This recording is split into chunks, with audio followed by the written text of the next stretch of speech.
apa benar saya mesti ke psikolog kalau misalnya psikolog nih ya, kalau belum parah dan saya harus ke psikiater kalau udah parah. Itu benar nggak sih dok? Iya, ya kadang ada ya anggapan seperti itu ya, tapi hal tersebut tidak sepenuhnya juga benar ya. Pada umumnya suka ngomong gini, ih ada orang gila di jalanan nih, ada orang gila. Sedangkan kalau di psikiatri sendiri dan psikologi sebenarnya nggak ada ya istilah gila ya. Iya, tapi saya sering bilang gitu, wah gila banget, enak banget Keren nasi banget yang tadi itu loh.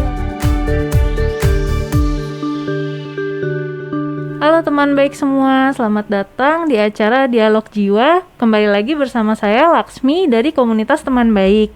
Mungkin ada teman-teman yang belum tahu ya komunitas teman baik itu apa. Komunitas teman baik adalah komunitas yang bergerak di bidang kesehatan jiwa dengan founder-foundernya adalah profesional di bidang masing-masing seperti psikiater, psikolog komunitas, perawat jiwa, lalu banyak juga survivor loh. Lalu kali ini saya ditemenin sama Dr. Yudi nih. Dokter mungkin bisa perkenalan sedikit kali dokter. Halo Laksmi, halo sahabat. Teman baik, iya, teman baik dimanapun berada ya. Saya Dr. Yudi Kurniawan ya, saya psikiater ya. Psikiater tuh apa sih dok? Mungkin teman-teman banyak yang belum tahu. Psikiater itu adalah dokter ahli kedokteran jiwa ya. Jadi setelah menamatkan pendidikan dokter, kita melanjutkan pendidikan lagi selama kurang lebih 4 tahun untuk mendapatkan gelar spesialis kedokteran jiwa. Spesialis kedokteran jiwa iya. Ya. Oke. Terus biasanya praktik di mana aja nih dok? Oh ya, saya paginya bertugas di Rumah Sakit Jiwa Provinsi Bali di Bangli. Lalu sorenya ada di Klinik Sudirman Medical Center, Klinik SMC. Ya. Juga lagi satu di Rumah Sakit Surya Husada Nusa Dua. Nah, agak jauh ya nyebrang sana kemari. Lumayan juga ya dok ya. Iya, perjalanannya panjang sepertinya setiap hari. Ngukur jalan ya. Ngukur jalan. Terus apa kabar dok hari ini? Ya, hari ini luar biasa ya, sangat senang sekali ya dapat kesempatan diundang ke sini, ngobrol di sini. Ya, studionya keren banget ya. Akhirnya dapat ngerasain juga ya studio Diskoria ini. Iya. Oh iya, teman-teman, kita tuh live langsung dari studio Diskoria 88 yang ada di Jalan Belimbing nomor 54 di Bali dan Pasar Utara ya dok ya. Oke. Ya, Diskoria ini tuh ada kedainya juga loh teman-teman. Jadi kita jual nasi krip-krip. Jadi krip-krip tuh mie goreng zaman dulu. Iya, udah nyobain tuh saya tadi. Iya, gimana dok? Kriuk banget. Kriuk banget ya. Maknyus lah ya. Lalu selain kedai kita juga ada studio podcast dan YouTube-nya. Jadi kalian kalau misalnya mau bikin konten bisa di sini. Lalu kita juga adalah base camp komunitas teman baik. Makanya komunitas teman baik sering mengadakan acara di sini. Ya kan dok, kita kemarin juga ngumpul-ngumpul ya dok ya. Iya. Seru banget itu. Terus profesi psikiater tadi lumayan ya dok ya, perjalanannya panjang ya dari dokter umum. Lalu belajar lagi teman-teman jadi spesialis jiwa ya. Itu tuh biasanya yang kejadian paling aneh yang pernah dialami gimana sih dok? Paling aneh ya. Paling aneh. Ya, kebetulan karena saya selepas menamatkan pendidikan sebagai dokter, kebetulan bertugas di Rumah Sakit Jiwa ya. Nah, dari sana timbul keinginan, interest saya untuk lebih mendalami ya. Ya, kalau kita lihat spesialis yang lain kan ada banyak ya tentang fisik, ada yang ya matanya aja, ada yang telinganya aja, ada internal penyakit dalamnya. Nah, itu ada. Tetapi kalau untuk mental, sehat itu kan sehat fisik dan sehat mental ya. Ternyata untuk sehat mental ini kan hanya satu ya. Jadi kan nggak perlu rebutan sama yang lain. Nah, dari sana saya berpikir kayaknya kita tertarik juga dan akhirnya melakukan pendidikan ya, mengajukan diri untuk pendidikan. Dan akhirnya sampai tamat jadi psikiater ya. Kalau kejadian-kejadian menarik ya ada banyak ya, kalau kita bicarain di sini nanti nggak habis-habis ya. Tetapi satu hal dengan saya bertugas di Rumah Sakit Jiwa itu ada satu rasa bersyukur ya. Jadi ada rasa bersyukur lebih beruntung daripada rekan-rekan yang kurang beruntung yang dirawat di sana ya. Oke. Ya. Jadi lebih kayak bisa belajar bersyukur juga ya dok ya. Iya. Oh ternyata ada yang mungkin lebih banyak harus dibantu gitu. Iya. Ternyata kita jauh lebih mandiri mungkin atau gimana. Iya, ternyata ada banyak yang orang lain yang kurang beruntung ya. Jadi banyak juga beberapa rekan-rekan yang dirawat, nggak tahu keluarganya kan, karena ditemuin di jalan. Nah itu kan suatu hal yang sungguh menyedihkan ya. Nah, ya itu adalah salah satu hal yang membuat kita bersyukur bisa sampai di tahap yang seperti ini ya. Mm-mm. Terus dok, saya tuh penasaran ya, mungkin teman-teman lain juga banyak yang penasaran ya, bedanya psikiater dengan profesi kesehatan jiwa lainnya tuh apa sih dok? Oh, iya. Ya kita lihat kalau profesi kesehatan jiwa itu kan ada cukup banyak ya. Ya selain psikiater ada juga psikolog klinis. Nah, lalu ada juga perawat spesialis jiwa ya kan, ada perawat spesialis jiwa. Lalu ada juga konselor, itu juga ada ya. Nah, semua tentu punya peranan masing-masing ya. Nah, kalau kita lihat misalnya perawat spesialis jiwa ya tentu dia harus menamatkan pendidikan perawat dulu, sarjana perawat, lalu profesi perawat jadi nurse-nya, lalu melanjutkan diri S2 ya, master keperawatan. Nah, baru mencari spesialis jiwanya ya. Jadi ada tahapannya ya. Tentu akan sangat ahli dalam perawatan orang dengan gangguan jiwa ya, perawatan lanjut. Lalu ada juga psikolog klinis. Nah, psikolog klinis asalnya ya dari selepas SMA lalu melanjutkan pendidikan ya di Fakultas Psikologi ya, tamat sebagai sarjana psikologi, lalu melanjutkan ke jenjang berikutnya, ke jenjang S2 hingga memilih profesi sebagai psikolog klinis. Berbeda dengan psikiater. Psikiater setelah sarjana S1 kedokteran, lalu melanjutkan masa-masa dokter muda ya, masa-masa koas hingga akhirnya tamat dari dokter umum. Nah setelah itu lanjut lagi pendidikan spesialis, kurang lebih rata-rata 4 tahun ya bahkan bisa lebih ya, jadi tergantung banget tuh. Setelah itu baru jadi dokter spesialis kedokteran jiwa. Nah itu pun kalau mau lagi melanjutkan dengan bagian-bagian khusus menjadi konsultan, nah itu bisa melanjutkan misalnya khusus untuk ketergantungan obat ya, konsultan adiksi. Lalu misalnya untuk konsultan usia lanjut, geriatri, nah itu ada lagi pendidikannya. Rata-rata itu lagi 2 tahun biasanya kalau untuk menempuh pendidikan konsultan. Ya dari kalau kita lihat dari asal pendidikannya udah berbeda ya masing-masing profesional kesehatan jiwa ya. Nah, tetapi tidak mengurangi maknanya, semuanya berperan sehingga harapannya saling bisa mendukung ya.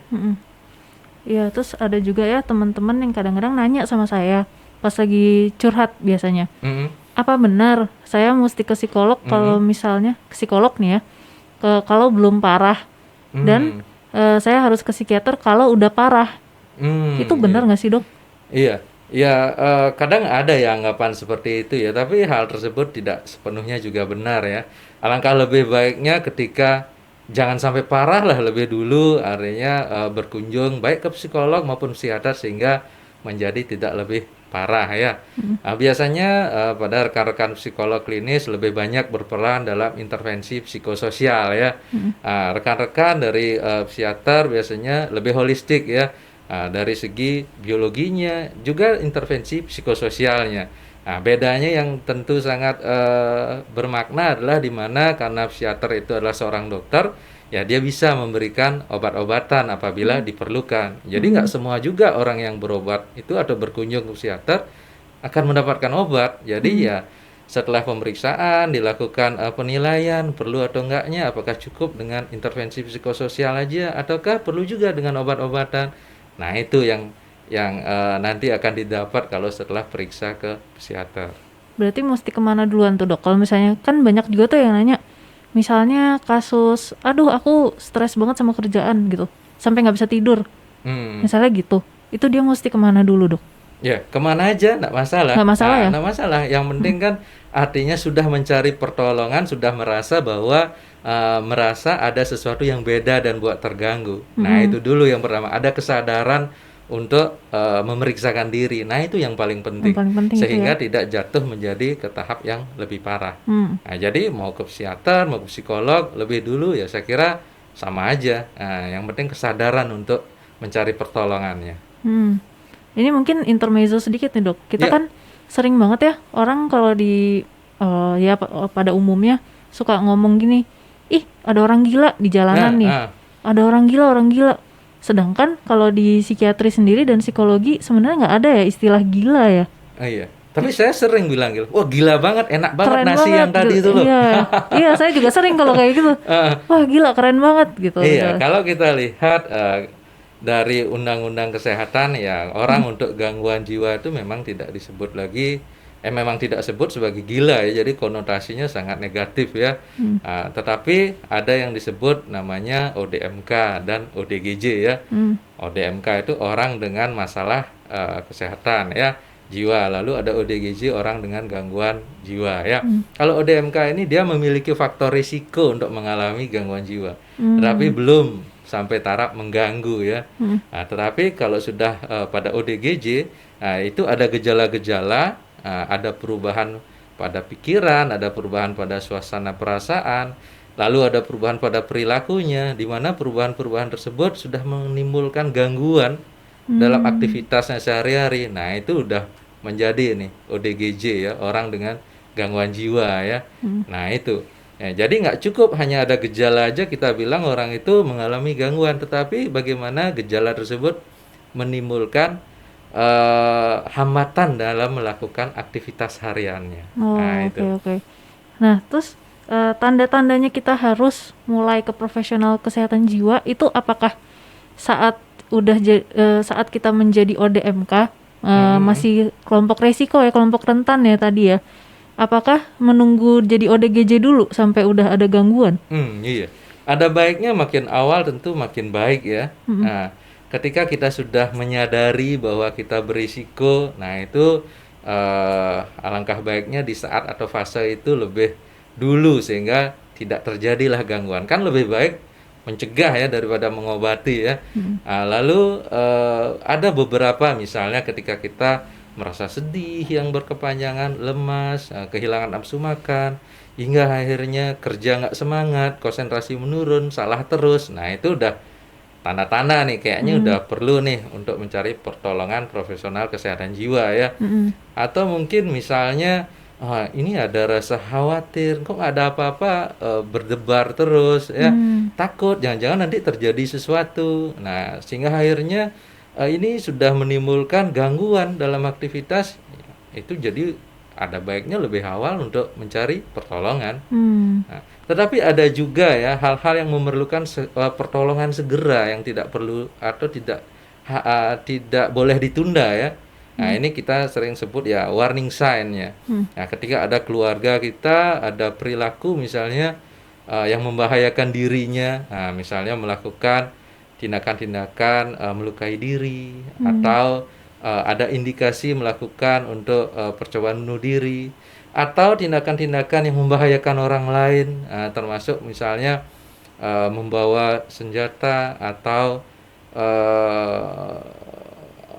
mengancam orang lain dengan berlebihan. Nah itu adalah suatu tanda-tanda yang mesti segera perlu diajak ke profesional kesehatan jiwa. Nah bila perlu mungkin ke rumah sakit, nah itu juga bisa. Iya. Atau kalau udah kritis banget, maksudnya kalau udah benar-benar membahayakan banget, mungkin langsung ke UGD kali ya dok? Iya, jadi mesti nggak usah nunggu dokternya buka besok gitu misalnya ya, jadi bisa langsung ke UGD juga. UGD-nya apakah harus khusus rumah sakit jiwa atau UGD semua rumah sakit bisa? Saya kira kalau kita di Denpasar atau di Bali pada umumnya ke semua UGD kayaknya bisa ya, karena hampir semua rumah sakit itu sudah mempunyai dokter psikiater ya. Nah, jadi bisa dari sana dikonsulkan. Kalau memerlukan mungkin penanganan atau perawatan, nah itu bisa dilanjutkan rawat inap ya. Nah, tetapi bisa juga setelah diobservasi dan jadinya baik, nah mungkin bisa rawat jalan juga nantinya. Nah, itu tergantung dari evaluasi nantinya. Oke. Nah, ini kita mulai masuk nih ke topik utamanya. Pasti teman-teman banyak yang penasaran yang belum pernah ke psikiater, karena kita ngomongin psikiater karena dokter Yudi adalah psikiater. Dok, ya. Ke psikiater tuh diapain aja sih dok? Emang bener dok bakal dihipnotis? Waduh. Bakal di brainwash? Bakal dicuci otaknya ya? Sama bisa dibikin lupa sama pengalaman-pengalaman yang nggak enak? Waduh.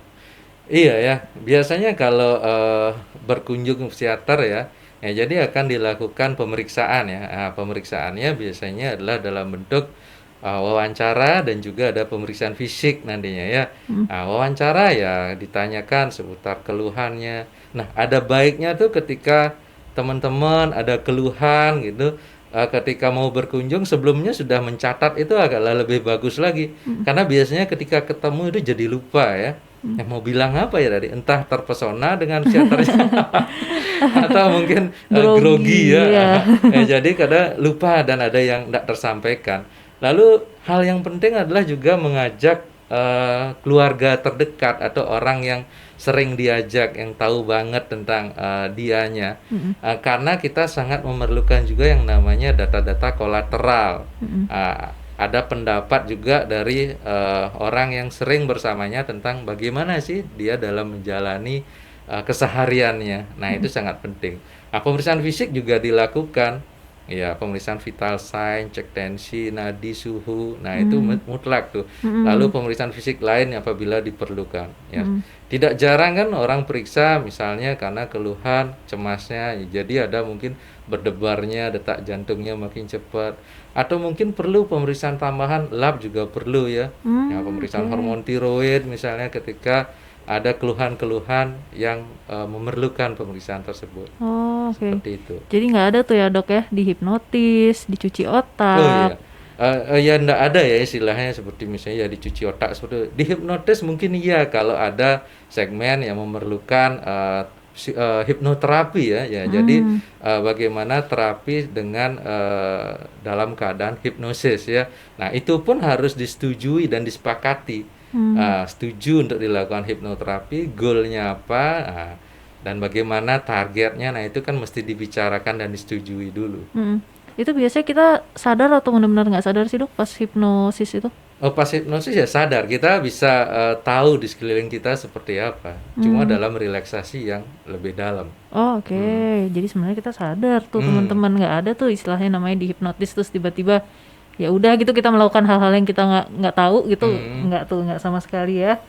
Terus ada juga yang suka mengeluhkan nih dok, ke psikiater tuh ngobrol aja biasanya, cuma Hmm. ditanya-tanya, terus ya ngobrol panjang, terus disuruh bayar, nggak dikasih obat misalnya yang nggak Hmm. dikasih obat Hmm. ya dok ya. Iya, Itu rugi dong saya gitu. Banyak yang ngomong gitu dok. mending Gimana tuh? curhat ke teman gitu Iya, ya. mending curhat ke teman. Terus apa sih jadinya apa sih kayak positifnya, Iya, kayak iya. manfaat benefitnya gitu.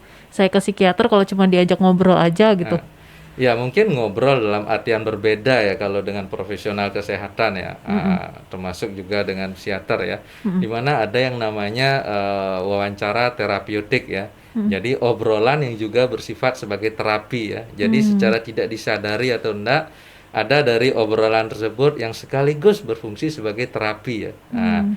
itu yang membuat hal yang berbeda ketika kita curhat misalnya dengan teman ya. Lalu ada bahayanya juga kadang curhat dengan teman.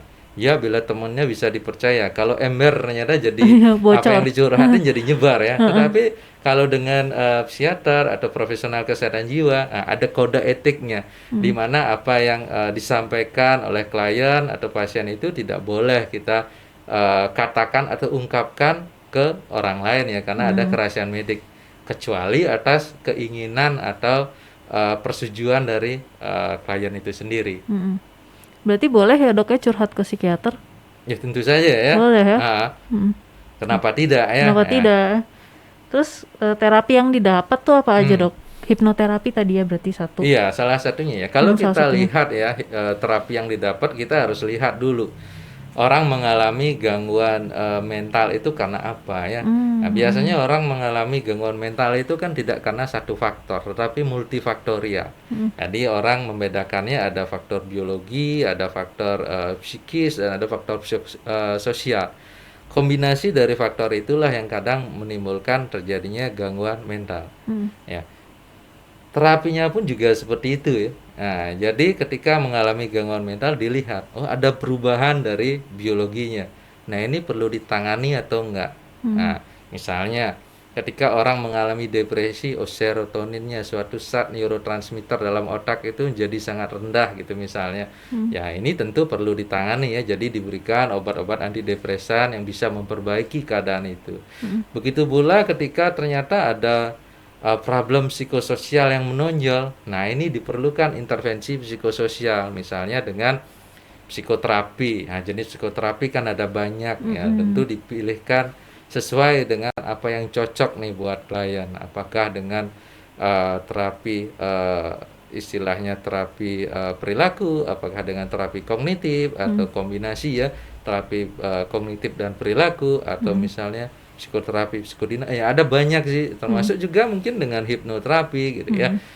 Atau juga dengan terapi lainnya, misalnya terapi dengan neurofeedback. Nah, ketika ada kecemasan ternyata gelombang otaknya ada problem ya kan ya, jadi terapi untuk gelombang otaknya. Nah, itu juga termasuk ya. Ya, jadi ada banyak metode pilihan terapi yang bisa dipilih ya. Nah, terkadang beberapa pasien itu cenderung kadang pindah dokter cepat ya. Nah, karena setelah terapi dirasakan tidak pas. Nah, kadang terapi itu memerlukan waktu. Itulah pentingnya ketika setelah kita bertemu ada terapi, misalnya dapat obat misalnya, lalu ada kontrol kembali. Nah, kita untuk lihat apakah efek terapi sudah tercapai ataukah efek samping yang terjadi dan mengganggu.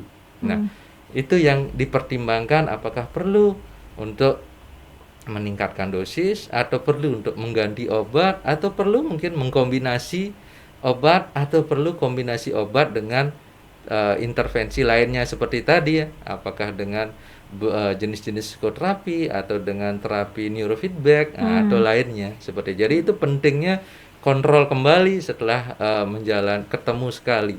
Karena ketemu sekali itu biasanya nggak akan selesai semua masalahnya. Nah, kadang perlu sesi-sesi berikutnya. Oh, berarti itu nggak semua pasien pasti dapat obat ya dok ya? Nggak semua pasien pasti dapat obat, jadi tergantung apakah dia memerlukan atau enggak. Seperti kita bilang tadi ya, karena dia multifaktor, ada faktor biologi dan psikososial. Nah, mana nih yang dominan? Nah, itu yang kita tangani ya. Oke. Terus berarti dok, kalau misalnya dia udah selesai nih dari psikiater, udah datang pertemuan pertama, lalu selanjutnya apa dok? Dia harus konsul rutin berarti kan? Iya, berikutnya harus konsul lagi ya. Konsul lagi, ya sorry. Lalu ada baiknya juga melakukan usaha-usaha mandiri di rumah, ya melakukan ya misalnya ketika mengalami insomnia atau kesulitan untuk mulai tidur gitu ya, atau sering terbangun dan tidak bisa tidur lagi. Nah, ini ada beberapa hal yang mesti harus dilakukan, ada beberapa hal yang mesti harus dihindari. Bagaimana menerapkan kesehatan tidur yang baik. Nah, itu juga mesti dilakukan di rumah. Nah, jadi ada usaha mandiri juga yang perlu dilakukan. Lalu misalnya mengalami kecemasan. Nah, bagaimana ada usaha mandiri untuk melakukan latihan relaksasi. Bagaimana mencoba untuk olahraga yang rutin. Nah, itu juga perlu dilakukan. Nah, bagaimana memulai pola hidup yang sehat, atau mungkin dengan menulis jurnal juga baik. Mengekspresikan perasaan ke dalam media tulisan atau gambar. Nah, itu selain sebagai media ventilasi juga untuk membuat kita berpikir untuk mengambil tindakan apa yang harus kita lakukan. Nah, itu juga bisa tuh dilakukan. Oh ya, jadi self care juga penting ya. Penting banget langsung. Jadi jangan cuma satu cara aja, tapi kalau bisa holistik keseluruhan, jadi berbagai aspek hidup kita juga ikut kita benahi gitu. Iya, karena kalau masalah itu biasanya ada hal-hal yang seperti tadi itu, ada faktor biopsikososial yang mendasarinya. Iya. Nah, teman-teman, ini akhir dari perbincangan kita bersama Dr. Yudi. Curhat tuh penting banget ya dok ya sebenarnya. Jadi nggak cuma ke psikiater, tapi juga ke teman, ke keluarga, ke kerabat kita, atau pokoknya semua yang dekat sama kita tuh bisa kita curhatin. Tapi ada lagi Laksmi ya. Iya, bagaimana ketika kita ingin cerita, nggak ada teman gitu misalnya. Ya jangan lupa sekarang ada online curhatnya ya. Iya, bisa dengan beberapa komunitas, bisa juga dengan beberapa platform kesehatan yang menyediakan dokter, psikolog atau spesialis lain untuk konsultasi kesehatan. Nah itu juga bisa. Jadi kayaknya nggak ada alasan kalau nggak ada teman jadi nggak bisa cerita ke mencurhatkan apa yang dialaminya Iya, seperti itu. benar-benar. Saya sering tuh pakai salah satu platform curhat juga online. Soalnya saat itu saya nggak pengen cerita sama orang yang saya kenal. Nah itu Iya. dia. Jadi pilihannya itu ada banyak ya. Zaman sekarang teknologi makin canggih, pilihan makin banyak. Salah satunya ini dok, komunitas teman baik tuh membuka hotline juga untuk curhat loh teman-teman. Nah itu dia tuh Iya. Laksmi. Mungkin kasih tahu Laksmi nomornya. Nah Iya. kemana harusnya. Nah. Kalian bisa WhatsApp ke nomor 0813 3839 7993. Itu adalah hotline WhatsApp-nya teman baik. Kalian bisa curhat ke situ.